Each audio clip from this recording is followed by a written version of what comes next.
నిత్య ప్రేమతో నన్ను ప్రేమించెను, నిత్య ప్రేమతో నన్ను ప్రేమించెను.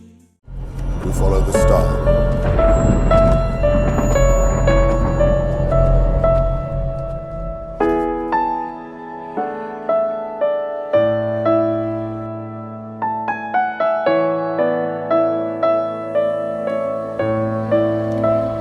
His name is Jesus.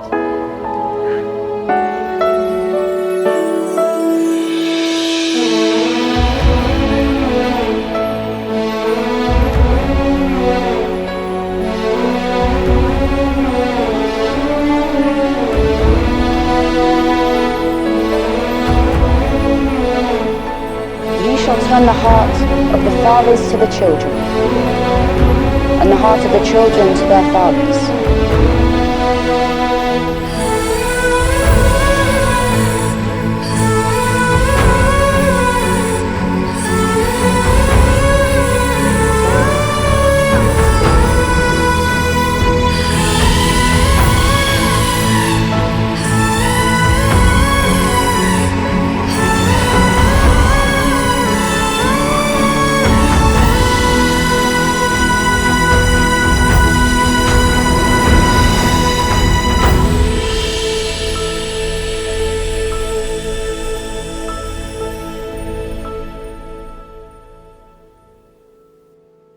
ప్రార్థన చేసుకుందాం.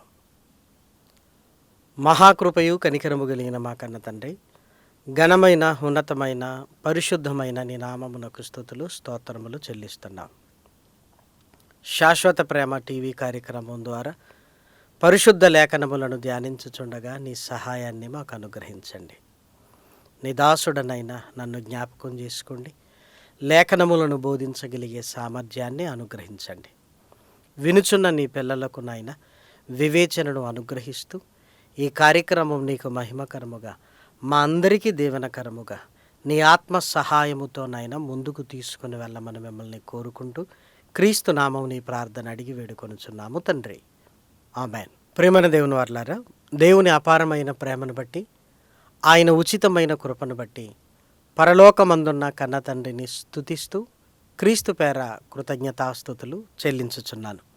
దేవుని పిల్లలైన మీ అందరికీ కూడా క్రీస్తు పేర శుభములు వందనములు తెలియజేసుకుంటూ, దేవుడు తన వాక్కులతో మనతో మాట్లాడుతున్నది సమాజములో ఉంటున్న మనం ఆయన కొరకు బ్రతకాలి అని. పాఠశాలలో పిల్లలు పాఠాలు నేర్చుకుంటుంది, తర్వాత కాలాలలో ప్రయోజకులు అవ్వాలి అని ఒక ఉద్దేశం ఎలా ఉందో, దేవుడు కూడా రక్షించిన మనల్ని సంఘములోనికి తీసుకుని వచ్చి తన వాక్కులను మనకు నేర్పించి మరలా సమాజంలోనికి ఎందుకు తీసుకుని వెళుతున్నాడు అంటే, సమాజంలో ఆయన కొరకు మనం బ్రతకాలి.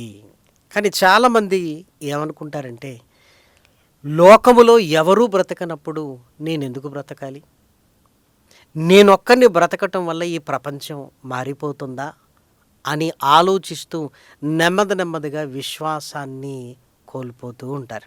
చాలామంది ఇదే ప్రశ్న అడుగుతుంటారు, ఎవరూ బ్రతకనప్పుడు నేనెందుకు బ్రతకాలి, నేనొక్కడిని బ్రతకటం వల్ల ఈ ప్రపంచం మారిపోతుందా అనే ప్రశ్నను వేసుకుంటూ నెమ్మదిగా విశ్వాసములో నుంచి తొలగిపోతారు. ఒకనాడు చెట్ల ప్రాముఖ్యత తెలియని రోజుల్లో భవిష్యత్తు తరాలకు ఇది అవసరమని గుర్తించిన ఒక వ్యక్తి, అప్పుడు ఎవ్వరూ పట్టించుకోలేదు.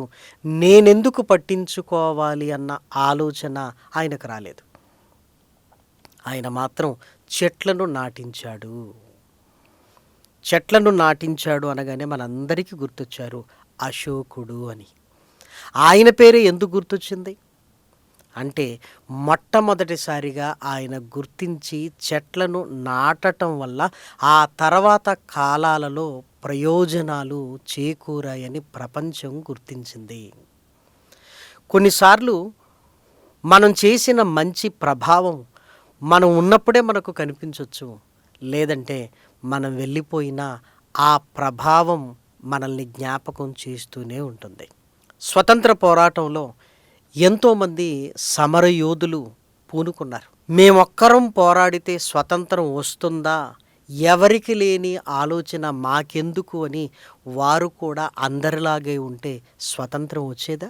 వారు పూనుకున్నారు గనుకనే నెమ్మదిగా ఉద్యమాలై ఉధృత రూపం దాల్చి ఒకనాడు బ్రిటిష్ వారు వెనక్కి వెళ్ళిపోవటానికి కారణమైంది. కాబట్టి దయచేసి నేనొక్కరిని బ్రతికితే ఈ ప్రపంచం మారిపోతుందా అన్నట్లుగా ఈ ఆలోచన ధోరణి అంత మంచిది కాదు. నేను బ్రతకాలి, నా బ్రతుకు తాలూకు ప్రభావం తరతరాల మీద ఉంటుంది అనే ఒక నమ్మకాన్ని మనం కలిగి ఉండాలి. లేఖనాలలోనికి వెళ్ళి మనం చూడగలిగితే ఆదాము పాపం చేశాడు. అందరినీ పాపము చెయ్యమని ఏం చెప్పలేదు, కానీ ఆదాము పాప ప్రభావము అందరి మీద ఉంది అని మనందరికీ తెలుసు కదా. ఒక చెడు ప్రభావమే అందరి మీద ఉన్నప్పుడు ఒకడు మంచిగా బ్రతికితే ఆ ప్రభావం రాబోయే తరాల మీద ఉండదా? ఒక చెడే ఒక ప్రభావాన్ని కలిగి కొన్ని తరాలు పాపము చేయడానికి కారణమైనప్పుడు మంచి గొప్పదా, చెడు గొప్పదా అంటే మంచి గొప్పదంటాం.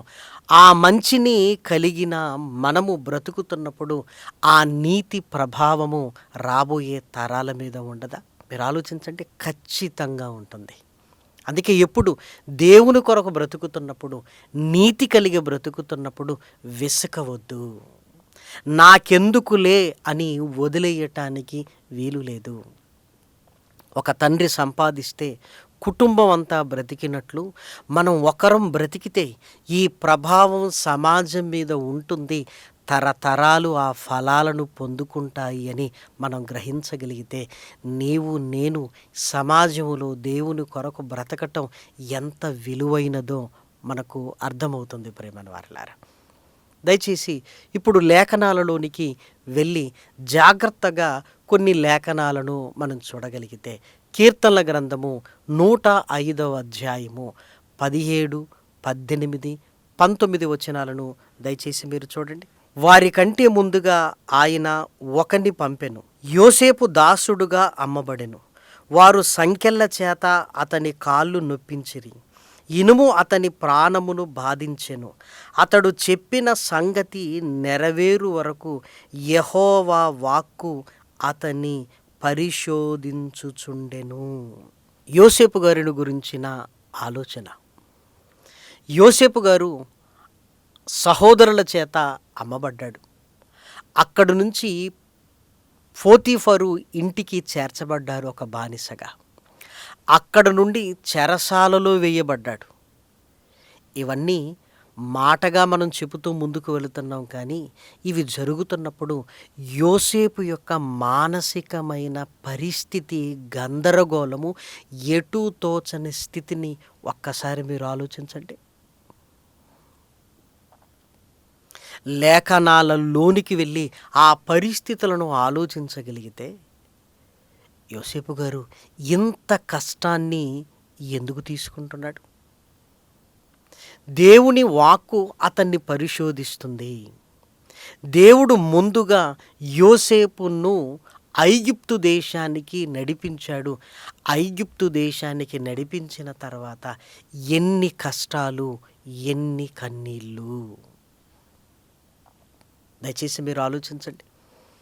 పరీక్షలు ఎప్పుడు వస్తాయి? సిలబస్ అంతా కంప్లీట్ అయ్యి రివిజన్ అయిన తర్వాత పరీక్షలు. ఇప్పుడు యోసేపు పరీక్షింపబడుతున్నాడు.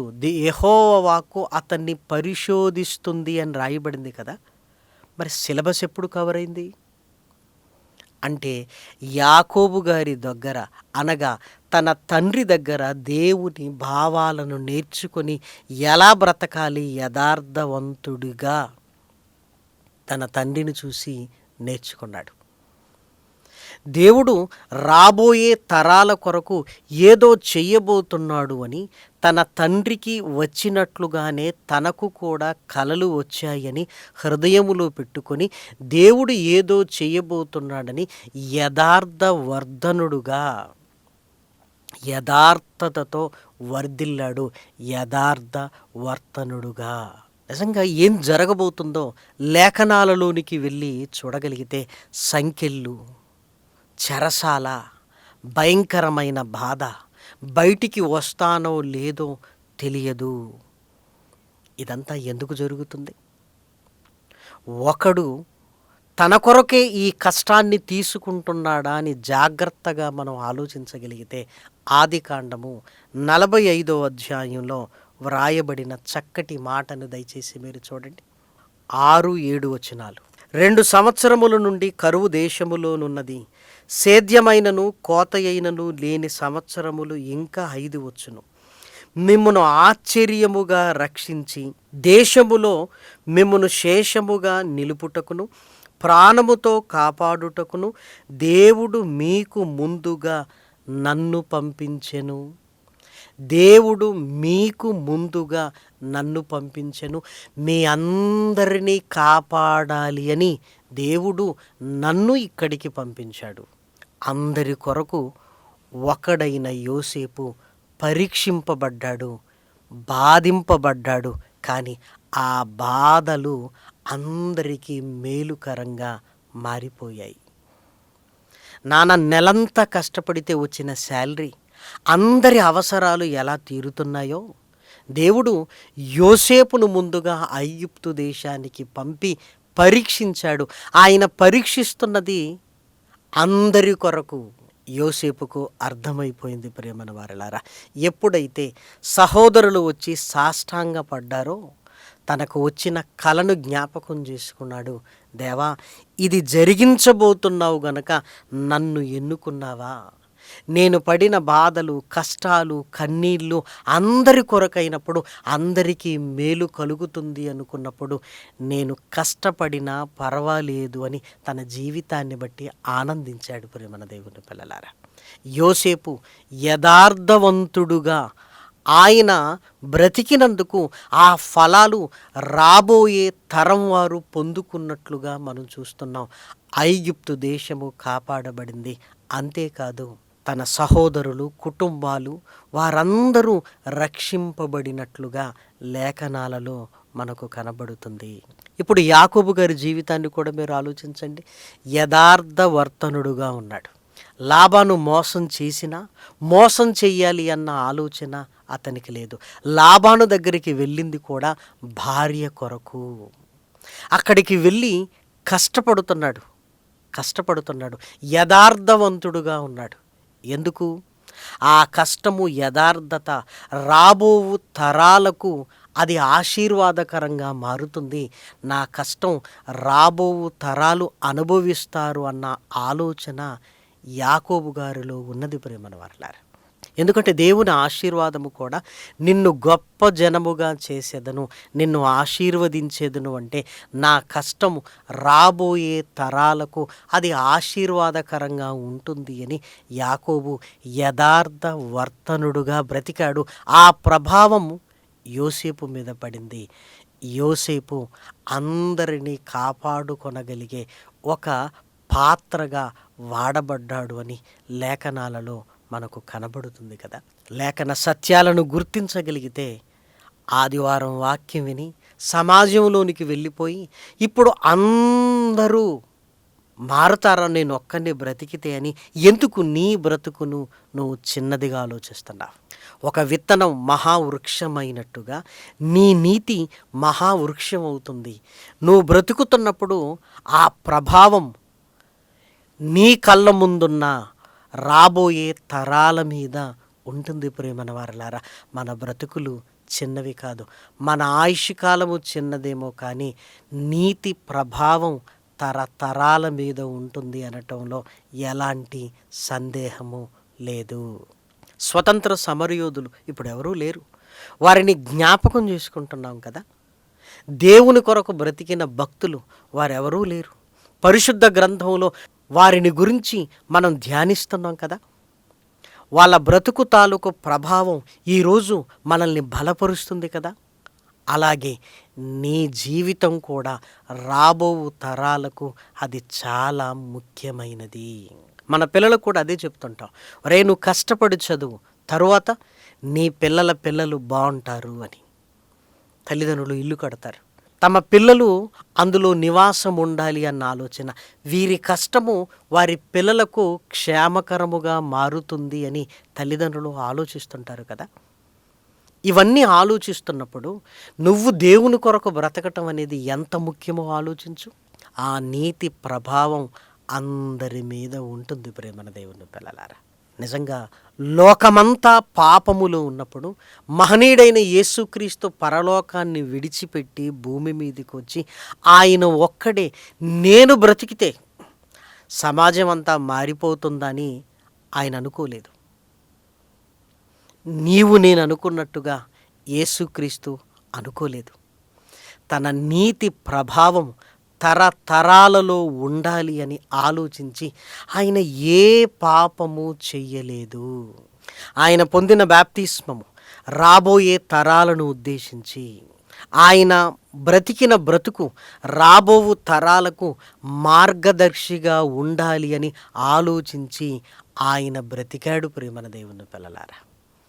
యేసుక్రీస్తు జీవితం 33.5 సంవత్సరాల అతి చిన్న కాలము. ఆ చిన్న కాలములో ఆయన బ్రతుకుతున్నది ఏదో నా బ్రతుకు బ్రతికి నేను వెళ్ళిపోతాను అన్నది కాదు. నా బ్రతుకు తాలూకు ప్రభావం ఈ ప్రపంచం మీద ఉండాలి అని ఒక ఉన్నతమైన ఉద్దేశాన్ని కలిగి ప్రతి నిర్ణయాన్ని తీసుకున్నాడు. ప్రతి అడుగు ఆయన వేశాడు ప్రేమన దేవుని పిల్లలారా.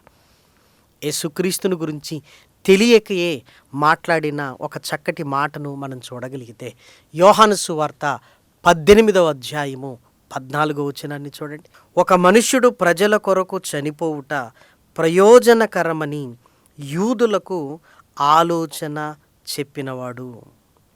కయప మాట్లాడుతున్న ఈ మాట, అందరి కొరకు ఒకరు చనిపోవాలి, ఎందుకంటే ఈ ఒకరి ప్రభావం అందరి మీద ఉండాలి అని తనకు తెలియకుండానే ఈ ఆలోచన చెప్పాడు. యేసుక్రీస్తు పరమును విడిచి ఈ భూమి మీదికి వచ్చింది ఆయన బ్రతికేదో ఆయన బ్రతికి వెళ్ళిపోవటానికి కాదు.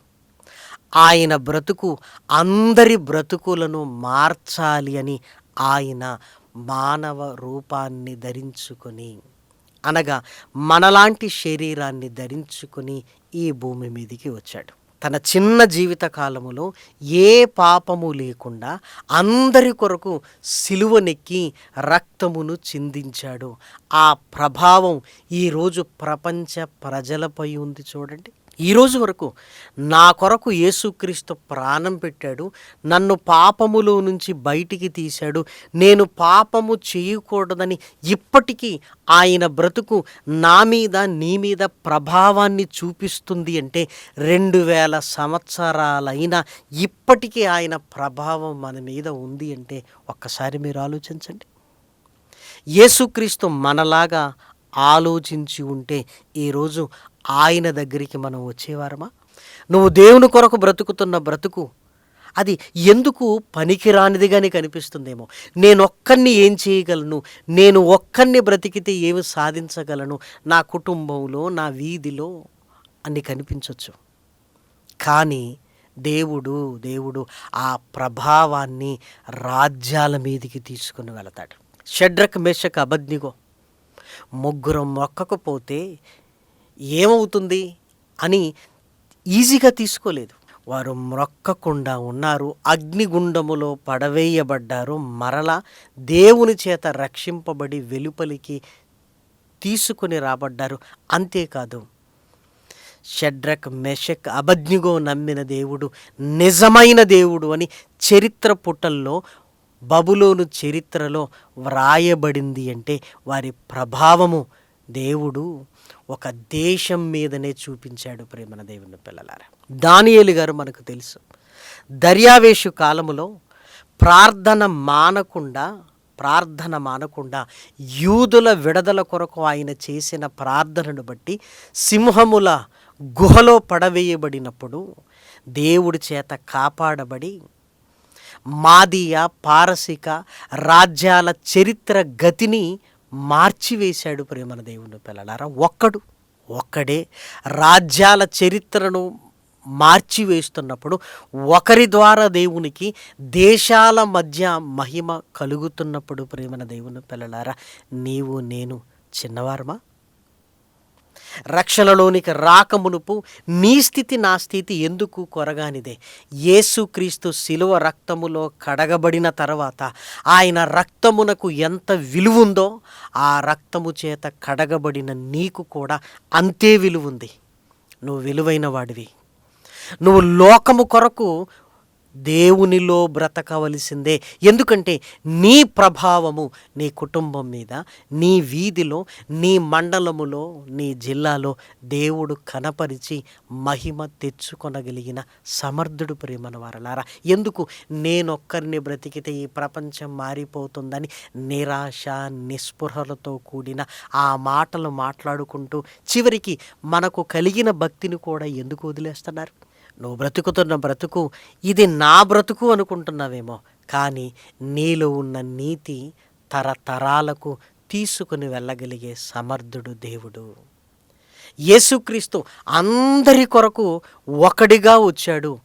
ఆ ఒక్కడైన యేసుక్రీస్తు శిలువ మరణం ద్వారా ఆ ఫలాలు తరతరాలు పొందుకునేటట్లుగా ఈరోజు రక్షణ సిద్ధమైంది. అందుకే గెత్సేమనే తోటలో తండ్రి నా ఇష్టము కాదు నీ చిత్తము నెరవేరునుగాక అని శిలువ మీదికి వెళ్ళారు. ఆయన పడిన బాధ ఆయన కొరకు మాత్రమే కాదు, అందరి కొరకు. సింహాల గుహలో ఆయన పడిన వేదన రాబోయే తరాలు నిజమైన దేవుడుగా గుర్తించడానికే. షడ్రక్ మేషక్ అబద్నిగో నిలబడింది కేవలం వారి కొరకు కాదు.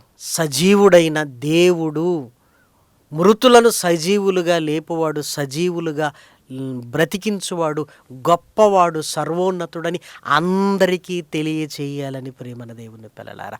క్రైస్తవుని బ్రతుకు ఎవరు బ్రతుకు వాళ్ళదే కాదు, నీ బ్రతుకు అందరి కొరకు, నీ బ్రతుకు ప్రభావం తరతరాలు ఉండాలి అని దేవుడు కోరుకుంటున్నాడు ప్రేమల వారలారా.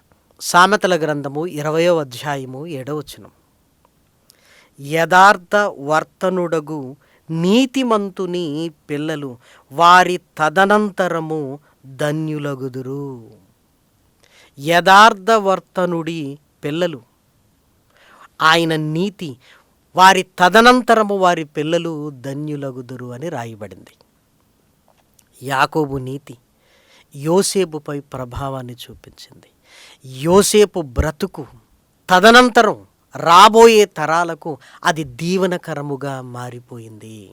కాబట్టి ఆలోచించండి, నీ బ్రతుకు నీ కుటుంబానికి దీవెనకరంగా, నీ పిల్లల పిల్లలకు దీవెనకరముగా అది మారిపోతుంది ప్రేమన దేవుని పిల్లలారా. అందుకే దయచేసి నీతిని వదిలిపెట్టడానికి వీలు లేదు. పాపమే ఇంత ప్రభావాన్ని చూపిస్తున్నప్పుడు నీతి నిజం నిప్పు లాంటిది అని మనమే మాట్లాడతాం కదా. ఆ నీతి ఎంతో ప్రభావాన్ని చూపించి అనేక హృదయాలను దేవుని వైపు మళ్లించడానికి కారణమవుతుంది ప్రేమన దేవుని పిల్లలారా. ఇదిగో నీవు దేవుని కొరకు బ్రతకటం నీ కుటుంబానికి అవసరం. నీ పిల్లల పిల్లలు నీ తదనంతరము ధన్యులగుదురు అని వ్రాయబడింది కదా. యాకోబు కష్టం యోసేపు కొరకు, యోసేపు కష్టం ఇదిగో తన వారి కొరకు, యేసుక్రీస్తు కష్టం మనందరి కొరకు. ఆయన కష్టం వల్ల ఆ తర్వాత వచ్చిన మనం అందరము ధన్యులయ్యాం కదా రక్షణతో. దానియేలు కష్టం యూదులకు విడుదల, షడ్రక్ మేషక్ అబద్నిగో కష్టం దేవుణ్ణి కనపరచగలిగింది బబులోను దేశములో. ఇవన్నీ ఆలోచించగలిగితే నీవు నేను వింటున్న వాక్యమును మన హృదయంలో పదిలపరుచుకొని పాడైపోయిన సమాజంలో జ్యోతుల వలె ఉండటం ఎంత అవసరమో గ్రహిస్తున్నారా? సమాజం పాడైపోయిందని మనము పాడైపోతావా? ఎవరు బ్రతకటం లేదని నువ్వు కూడా పాపంలోనికి వెళతావా? ఒకనాడు ఎవరు బ్రతకటం లేదని తెలిసినా ఆ పాపములో నుంచి ప్రత్యేకింపబడ్డావు కదా. ఒకనాడు ఎవరు బ్రతకట్లేదని తెలిసినా నేను బ్రతుకుతానని బయటకు వచ్చాం కదా రక్షణలోనికి. ఈరోజు ఎందుకు ఆ మాటలు మాట్లాడుతున్నారు? చాలామంది నిరాశతో నా బ్రతుకే ఉందిలే అన్నట్లుగా మాట్లాడుతుంటారు. ఇది న్యాయమేనా? కాదు ప్రియమైన దేవుని పిల్లలారా. నీ బ్రతుకు, నీలో ఉంటున్న నీతి రాబోయే తరాలకు అది దీవనకరముగా, ఆశీర్వాదకరముగా మారిపోతుంది అనటములో ఎలాంటి సందేహము లేదు. కాబట్టి మనమందరము వెత్తబడుతున్న వాక్యాన్ని వింటున్నాం కదా, విన్న వాక్యాన్ని మన హృదయంలో పదిలపరుచుకొని ఆయన కొరకు ఈరోజు సమాజంలో బ్రతికి ఆ ప్రభావముతో ఇదిగో మన పిల్లలు ధన్యులవ్వాలి అని దేవుని ప్రేమను బట్టి మిమ్మల్ని అందరినీ కోరుకుంటూ ఈ మాటలు నేను ముగిస్తున్నాను. ప్రార్థన చేసుకుందాం. మహాకృపయు కనికరము కలిగిన మా కన్న తండ్రి, ఘనమైన ఉన్నతమైన నీ నామమునకు స్తుతులు స్తోత్రములు చెల్లిస్తున్నాం. విలువైన నీ మాటలు నాయన, నీ పిల్లలుగా నాయన మేము విన్నాం. విని విడిచిపెట్టకుండా నాయన పట్టుదల కలిగి నీ కొరకు బ్రతకగలిగే భాగ్యమును, నీ ఆత్మ సహాయపు నడిపింపును అనుగ్రహించండి. శాశ్వత ప్రేమ టీవీ కార్యక్రమాలు అనేకులకు దేవనకరముగా నాయన, కుటుంబాలకు ఆశీర్వాదకరముగా నాయన నీ పిల్లల హృదయాలలోనికి తీసుకుని వెళ్ళండి. ప్రార్థనా సహాయాన్ని కోరిన నీ పిల్లల్ని దీవించండి. కుటుంబాలలో నెమ్మదిని తండ్రి, అనారోగ్యపు స్థితిలోనైనా స్వస్థతను తండ్రి, మనోధైర్యాన్ని నాయన అనుగ్రహిస్తూ నీ యందు నిలబడగలిగే భాగ్యాన్ని అనుగ్రహించండి. ఈ కార్యక్రమమును కొనసాగించుటకు నాయన బలపరుస్తున్న నాయన, ప్రార్థన చేస్తున్న వారి కష్టాన్ని నాయన సహాయ సహకారాలు అందిస్తున్న నీ పిల్లలందరినీ నాయన కృపతో బలపరిచి నూరంతల ఫలానికి పాత్రులుగా చేయమని మిమ్మల్ని కోరుకుంటూ ఈరోజు విత్తబడిన వాక్యము నాయన నీ పిల్లల హృదయాలలో ఫలింపజేయమని బ్రతిమిలాడుతూ ప్రాధేయపడుతూ క్రీస్తు నామం నీ ప్రార్థన అడిగి వేడుకొనుచున్నాము తండ్రి. ఆమేన్. పరమ తండ్రి అయిన దేవుని ప్రేమయు, కుమారుడైన యేసు క్రీస్తు కృపయు, పరిశుద్ధాత్మ యొక్క అన్యోన్యమైన సహవాసము ఇప్పుడును ఎల్లప్పుడూ సదాకాలము మనందరికీ తోడయుండునుగాక. ఆమేన్. అందరికీ వందనాలు.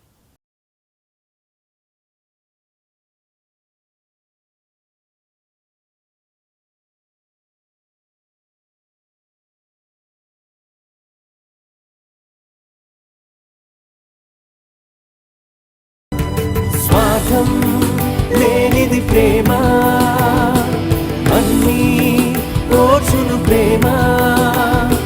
గంభం లేనిది ప్రేమ, అపకారమునే మరచును ప్రేమ. ఉప్పొంగని గుణమే ప్రేమ, కోపం నిలుపదు ప్రేమ. అన్నీ తాడును ప్రేమ, మత్సరమే పడనిది ప్రేమ.